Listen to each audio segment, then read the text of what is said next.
Bakit po kailangan pang mamatay ang isang tao?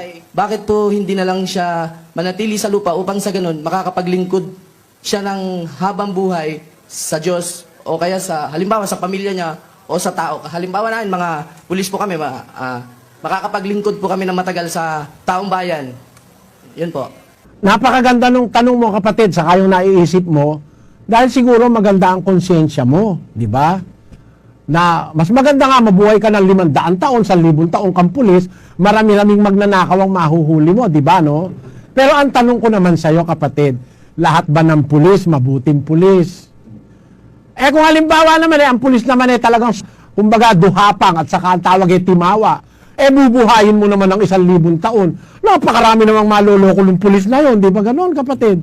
Magiging mapanganib din. Kaya ang sabi sa Biblia sa 9:27 ng Hebreo ganito. At kung paanong itinakda sa mga tao ang mamatay na minsan at pagkatapos nito ay ang paghuhukom. Ayon, may paghuhukom pala. Bago ka mahukuman, mamamatay ka muna. Itinakda ng Diyos yun. It is an ordinance of God. God ordained that man, appointed by God to man once to die, and after this, the judgment. Ano ibig sabihin, kapatid? Kaya ka nga mamamatay kasi mayroong darating na judgment. After the judgment, saka ka lang nga mabubuhay ng habang panahon. Meron ng eternal life. Ganito ibig kong sabihin, kapatid. Ano? Ang tao ngayon, nagkakasala. And because of sin, nakapasok sa tao ang iba-ibang mga sakit, iba-ibang problema, mga depekto sa buhay. Kung ikaw, kapatid, ay bulag, gugustuhin mo kayang mabuhay ng 1,000 taon na bulag? O kaya kung may rayuma ka, baka ikaw kung may rayuma, baka sambuan lang ayaw mo nang mabuhay pagka masakit na rayuma mo Dahil masakit talaga yung rayuma. Sino naman kaya may gustong mabuhay 1,000 taon may rayuma? No? Ang ibig ko sabihin ganito, kaya pumasok ang kamatayan sa tao, nagkaroon kasi ng depekto ang kanyang pagkatao. Sabi ng Diyos kay Adan, huwag kang kakain ng bunga na yon na binabawal ko sa'yo. Pag kumain ka, mamamatay ka, sabi ng Diyos. Bakit dumadating ang kamatayan sa tao? Dahil sa paglabag niya sa Diyos. Yung paglabag niya sa Diyos, yun ngayon ang naging dahil kaya siya nagkaroon ng mga kasalanan, mga sakit, mga failures, mga pagkabigo, saring-saring problema. Ngayon, kung sa gitna ng mga problemang ito, mabubuhay ka ng 1,000 taon. Naku, palagay ko, kapatid, hindi mo magugustuhan. Pero kung mamamatay ka muna para pagpahingahin ka ng Diyos, tapos pagkatapos nun, maghuhukom. Pagkatapos ng paghuhukom, nakita kang tama, nakita kang matapat, bibigyan ka ngayon ng buhay na walang hanggan. Bakit? Nahukuman ka na naabsuelto ka na, hindi ka nagagawa ng masama, naabsuelto ka na. Ibig sabihin, mabuhay ka man na walang hanggan, may guarantee na hindi ka nagagawa ng masama. Pero kung halimbawa, pulis ka, mabait ka ngayon, naging sarhento ka. Medyo tumaas ang ranggo mo. Naging kornel ka. Mas mataas ang ranggo ko ngayon. O naging general ka. Lahat ng kapangyarihan nasa iyo. Is there a probability na maging corrupt ka, kapatid? Is there a probability na maging corrupt ka? O, tinan mo. Kung hindi mamamatay, ay nako masama ang mangyayari sa atin. Halimbawa, ang isang hari hindi na mamamatay. Na-tiyempo yung hari na yun masamang hari. Naku po, katakot-takot na pagdurusa ang gagawin sa bayan. Pakinggan mo sa 29:2 ng Kawikaan. Pagka ang matuwid ay dumadami, ang bayan ay nagagalak. Ngunit pagka ang masama ay nagpupuno, ang bayan ay nagbubuntong hininga. Nako, pagka masama pala ang puno, ang bayan magbubuntong hininga, magsasaper. Ngayon, masabi mo sa akin, ba't hindi na lang pinabayaan ng Diyos na ang tao mabuhay ng mahaba, ba't kailangan pa mamatay? Kasi, yun balancing factor yon, kapatid. Ganito kasi, kaya ako sinasabing balancing factor. Para wag masyadong sumama ang masamang masama na, para wag masyadong sumama at walang maidamay na marami. At kung yun namang mabuti ay namamatay, alam mo kung bakit namamatay, kapatid?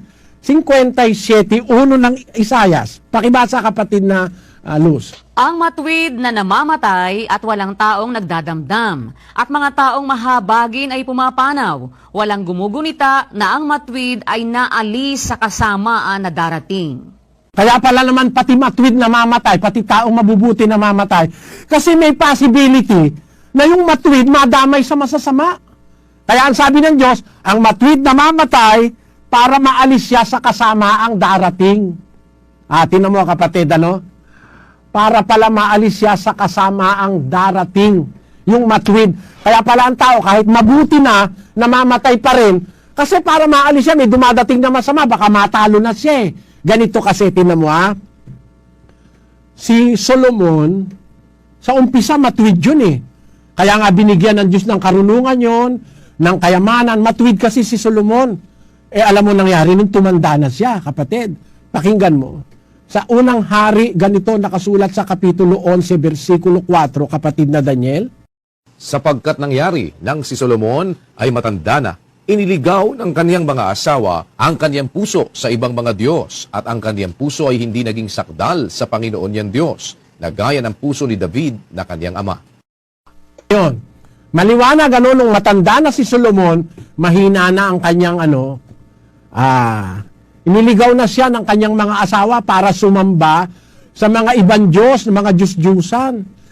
Ganun ang tao kasi pag tumatanda na, kapatid, nang mihina na ang katawan, mihina na isip, kailangan muna mamatay.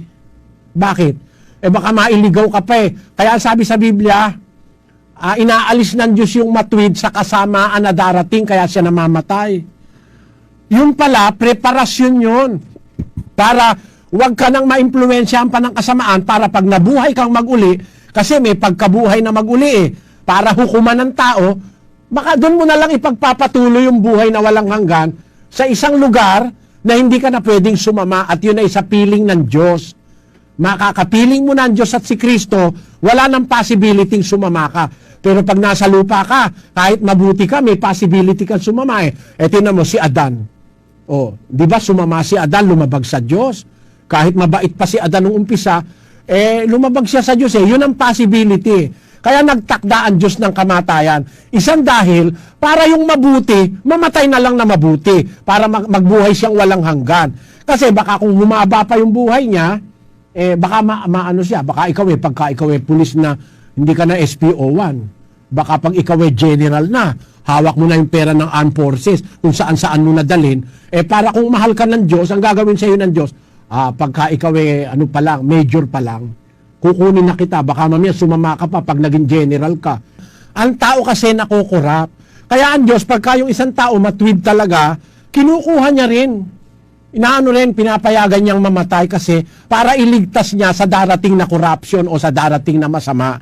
Tapos, pag ikaw ay namatay na matuwid, pag nabuhay ka mag-uli, doon ka ngayon mabubuhay kasama ng Diyos na hindi ka na pwedeng gumawa ng masama dahil aprobado ka na Yan ay ang karunungan na itinuturo ng Diyos. Ganito kapatid, bigyan kita ng simple example. You have to put on the candle, to blow the candle, to give it a longer life. Tama? Kaya pag pinapatay mo yung kandila, pinahahaba mo ang buhay ng kandila. Yun ang isipin mo kapatid. Sana